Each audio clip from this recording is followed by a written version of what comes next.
Hi, today we're going to continue to read Nancy Clancy Book 3, Chapter 2, Annie's Boudoir.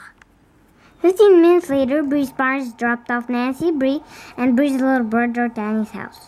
Fred was writing his PGS while Annie put on a video game for him in the den.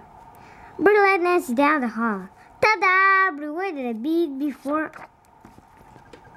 feeling open the door to Annie's room. Nancy, can you believe how cool it is? Nancy entered and turned around slowly. She had never been in an actual teenager's room.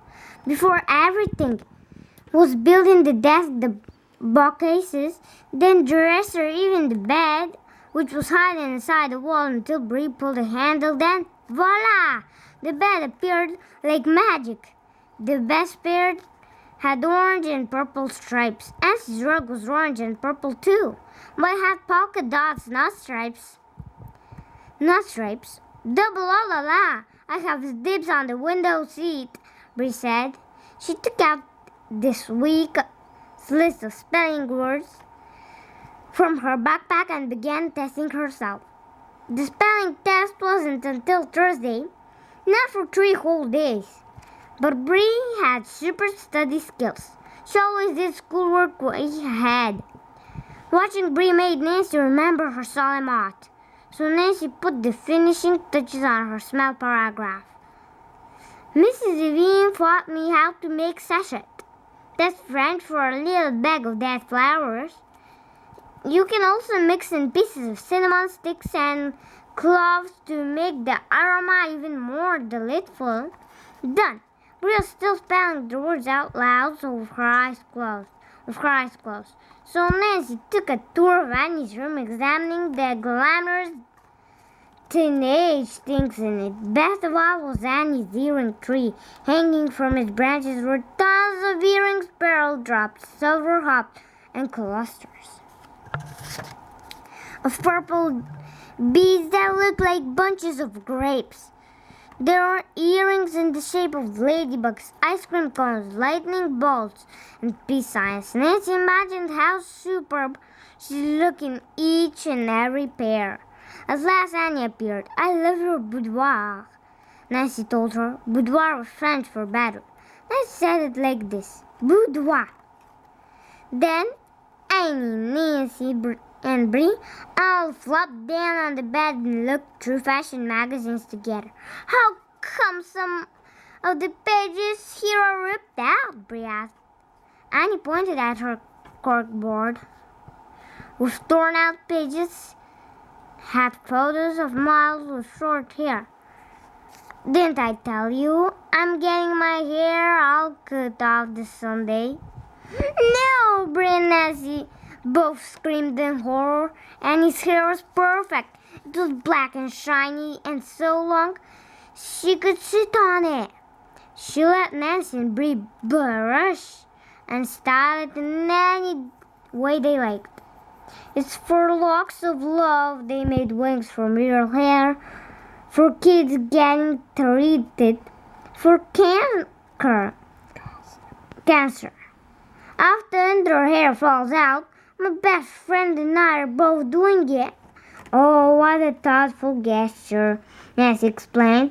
Nancy's neighbor, Mrs. Devine, always said that whenever Nancy did something extra nice. And look!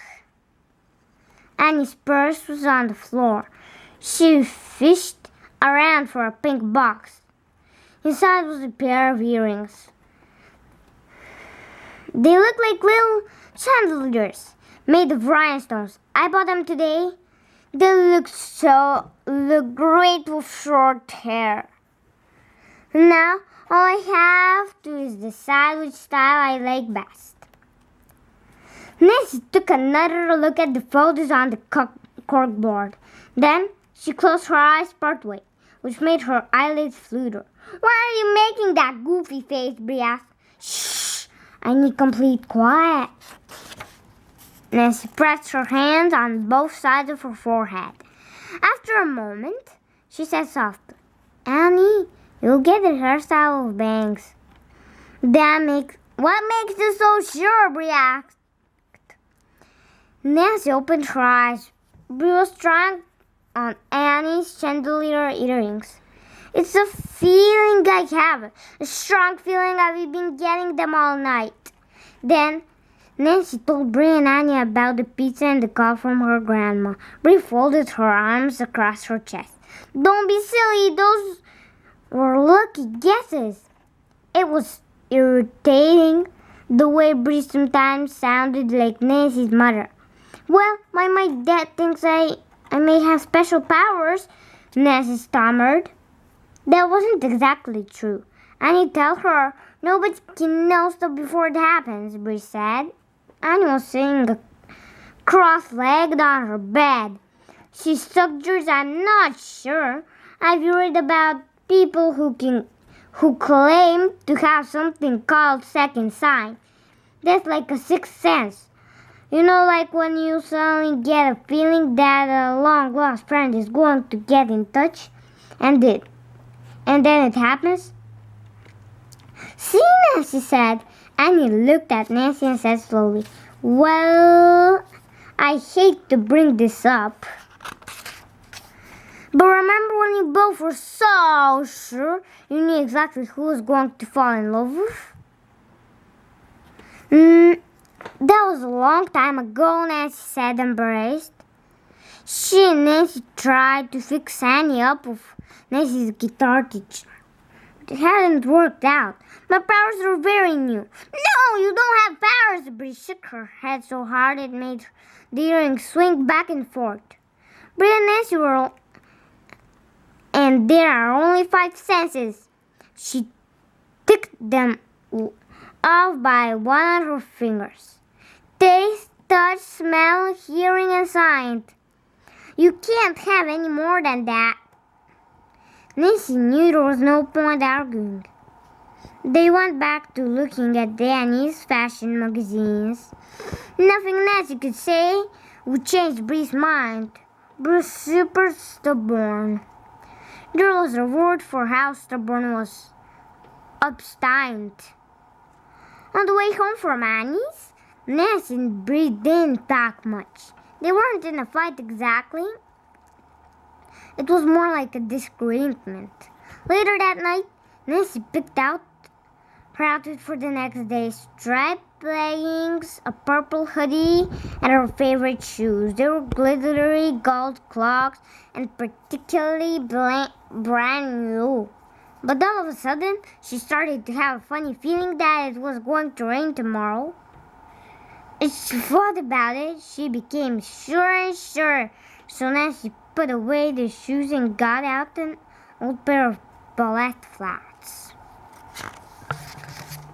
Then she placed a magic marker on her night table. It was a reminder for when she woke up. Every morning before school, she put a black dot on each earlobe for fake holes. It probably wasn't fooling anyone, still it made her feel better. Bye!